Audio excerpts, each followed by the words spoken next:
महंगाई को देख के मुझे कहना पड़ रहा है, डूब मरो दिल्ली वालों, डूब मरो। जब 400 रुपया गैस का सिलेंडर था तब एक मंत्री वीरांगना हो जाती थी और गैस के सिलेंडर पर चढ़ बैठती थी। लोग पूछते हैं वो मंत्री जी कहां है? कि प्रधानमंत्री जी की उम्र के साथ ये रुपया कंपटीशन कर रहा है। अरे वो तो प्रधानमंत्री जी अच्छे थे कि उन्होंने अपनी उम्र से आगे कभी नहीं जाने दिया। मोदी जी की 2 बर्थ डेट है और दोनों बर्थ डेट की उम्र से आगे आज रुपये की कीमत चली गई है। वो कहते थे रुपया गिरता है तो समझ लो दिल्ली की सरकार की इज्जत गिर रही है। मैं आज कहता हूं कि आपने तो रिकॉर्ड ब्रेक कर दिया। धन्यवाद। आओ तो सही। मैं महंगाई पे चंद लाइनों के साथ मेरी बात शुरू करना चाहता हूं। महंगाई पे, हाय रे भाजपाई महंगाई तूने कैसी आफत ढाई, हाय रे भाजपाई महंगाई तूने कैसी आफत ढाई, देशवासियों के जीवन को बना दिया दुखदाई। कि प्रधानमंत्री जी गुजरात के मुख्यमंत्री थे और जब मनमोहन सिंह जी ने कहा कि आप स्टेट वाले थोड़ा वेट कम कीजिए, तो मोदी जी ने क्या कहा था? भाइयों बहनों, ये दिल्ली वाले पाप करते हैं और राज्यों को कहते हैं कि तुम ढो डालो। हम कहां से धोएंगे? कम करना है तो तुम्हारा एक्सरसाइज करो, तुम्हारे पाप से पेट्रोल डीजल बढ़ता है, हम वैट कम नहीं करेंगे। ये मोदी जी ने खुद कहा था। वीडियो है मेरे पास, मेरे खिलाफ प्रिविलेज करना, मैं वीडियो दिखा दूंगा कि 1 पैसा कम नहीं किया था वैट का। कहते थे 2014 में बहुत हुई महंगाई की मार, अब लोग कहते हैं बस कर मोदी सरकार। मैं ये भी कहना चाहता हूं कि सच को परेशान करने या जेल में डालने से ना रावण का शासन सलामत रहा था, ना कंस का रहा था, ना अंग्रेज का रहा था। आपका कहां से रहेगा? मैं आपको यह कहता हूं, आपके जरिए महोदय, वित्त मंत्री जी, मैं उसकी बहुत इज्जत करता हूं, बहुत शालीन है। और मैं जिस यूनिवर्सिटी की बहुत इज्जत करता हूं, जवाहरलाल नेहरू यूनिवर्सिटी, जहां से बहुत अच्छे लोग निकले, उस जेएनयू की वो पास आउट है, वहीं से उन्होंने शिक्षा ली है। जिनको कुछ लोग शासक पक्ष के जुड़े हुए कहते हैं देशद्रोहियों का अड्डा, गुंडों का अड्डा, मैं उस जेएनयू का बहुत समर्थित हूं। मैं वित्त मंत्री जी से गुजारिश करता हूं कि आप तो संवेदनशील हैं, आप जरा गुजरात के उस अखबार को 4 दिन पहले के उठा के देख लेना। एक एजुकेटेड बंदा सुसाइड करता है और एक सुसाइड नोट में लिखता है कि मैं मर रहा हूं, मैं पढ़ा लिखा, मुझे रोजगार नहीं मिला, मजदूरी करता हूं पर महंगाई इतनी है कि मैं मेरे घर परिवार का पोषण नहीं कर सकता हूं, मैं आत्महत्या कर रहा हूं। रोज की कहानी। मैं दूसरी बात आपसे करता हूं, उस बोटाद डिस्ट्रिक्ट के रोजीद विलेज में महोदय एक कांड होता है। महात्मा गांधी जी की भूमि जहां नशा बंदी है, शराब बंदी है, वहां शराब बिक नहीं सकती है, वहां पे जहरीली शराब आती है।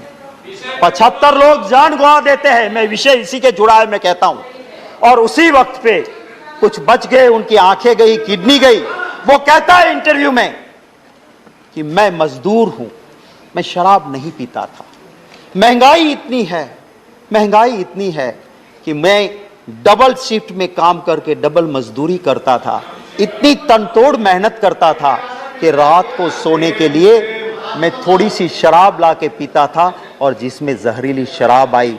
मैं आपके जरिए वित्त मंत्री जी से गुजारिश करूंगा कि प्रधानमंत्री जी तो अबे गए, वो वहां रोजीद नहीं गए थे, उन गरीब के आंसू पहुंचने नहीं गए।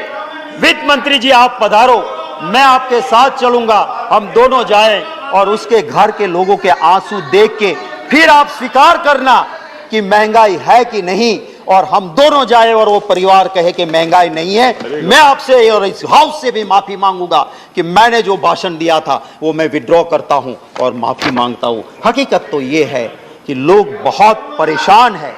हमारी बात, ऑपोजिशन की बात, लोकतंत्र में सरकार को सुनना चाहिए और लोकतंत्र में ऑपोजिशन की बात मानना भी चाहिए, पर आज का दौर ऐसा नहीं है। महंगाई से परेशान लोग महंगाई के परेशान लोग उम्मीद करके बैठे थे कि पार्लियामेंट शुरू हो रही है, हमें कुछ रिलीफ मिलेगी, हमें कुछ राहत मिलेगी। राहत नहीं दी, आपने जीएसटी का और मार दिया। रिलीफ देने की बजाय जीएसटी और बढ़ा दिया। और किन चीजों पे बढ़ाया आपने? जो सामान्य नागरिक खाता है, आम नागरिक, curd, lassi, butter milk, paneer, rice, wheat, मुरी, जैगरी, नेचुरल हनी। 1000 से नीचे वाले कमरे में कौन रुकता है? एक गरीब रुकता है। उस होटल का 1000 के कमरे के ऊपर भी आपने जीएसटी 5% डाल दिया। अरे यहां तक कि आपने स्मशान को भी नहीं छोड़ा, स्मशान के ऊपर भी आपने जीएसटी डाल दिया। इससे ज्यादा और क्या हो सकता है? महोदय, मैं ये कहना चाहता हूं, अभी माननीय सदस्य प्रकाश जावड़ेकर जी कहते थे कि आप ऑयल बॉन्ड लाए। मैं आपको कहना चाहता हूं, आप आंकड़े देखिए, पेट्रोलियम एनालिसिस सेल के आंकड़े देख लीजिए। आपने 27 लाख करोड़ रुपए वसूल किए और बॉन्ड में कितने भरे हैं आपने? सिर्फ 98,000 करोड़। और 27 लाख करोड़ रुपया आपने टैक्स कलेक्ट किया। किस नाम से आप बॉन्ड की दुहाई दे रहे हो? मैं महोदय जावड़ेकर साहब, माननीय सदस्य श्री कह रहे थे कि इंटरनेशनल मार्केट, मैं याद दिलाना चाहता हूं कि इंटरनेशनल मार्केट रसोई गैस एलपीजी जिसे तय करता है सऊदी अरामको, हमारे वक्त में 2013-14 में इस सऊदी अरामको के मुताबिक 885.2 यूएस डॉलर पर मैट्रिक टन एलपीजी का प्राइस था। और उस वक्त हम देते थे बॉटल 400 से 415 में। आपके वक्त में मार्च 2022 में 769 यूएस डॉलर पर मैट्रिक टन एलपीजी, माने सस्ता हो गया। और आपने 400 से 1100 रुपया गैस का सिलेंडर कर दिया। जब प्रधानमंत्री जी मनमोहन सिंह जी थे, महंगाई के लिए डॉलर की कीमत और रुपये को साथ गिनते हुए मोदी जी ने कहा था कि प्रधानमंत्री जी की उम्र के साथ ये रुपया कंपटीशन कर रहा है। अरे वो तो प्रधानमंत्री जी अच्छे थे कि उन्होंने अपनी उम्र से आगे कभी नहीं जाने दिया। मोदी जी की 2 बर्थ डेट है और दोनों बर्थ डेट की उम्र से आगे आज रुपये की कीमत चली गई है। ये हकीकत है। वो कहते थे रुपया गिरता है तो समझ लो प्रधानमंत्री गिर रहा है, उसकी इज्जत गिर रही है। वो कहते थे रुपया गिरता है तो समझ लो दिल्ली की सरकार की इज्जत गिर रही है। मैं आज कहता हूं कि आपने तो रिकॉर्ड ब्रेक कर दिया। दिखाओ तो सही कि कौन गिर रहा है आज के देश में, वो दिखाइए तो सही। इन्हीं लफ्जों के साथ आप इजाजत दें तो 2 लाइनें जो सिर्फ मैंने दी है ये इसके ऊपर, महंगाई के ऊपर, आप अगर 2 मिनट दे दे तो मैं 2 लाइनें। आपका टाइम ओवर हो चुका है। बस एक कविता की 2 पंक्तियां। हाय हाय भाजपाई महंगाई महारानी, थोड़ी सी देशवासी पे करो मेहरबानी। सारा देश तुमसे परेशान, कुछ तो कृपा करो सरकार। आई है जब से भाजपाई, कठिन हो गई है देश की जिंदगानी। स्वाद गया जीवन से, बेस्वाद हो गई है देशवासी की जवानी।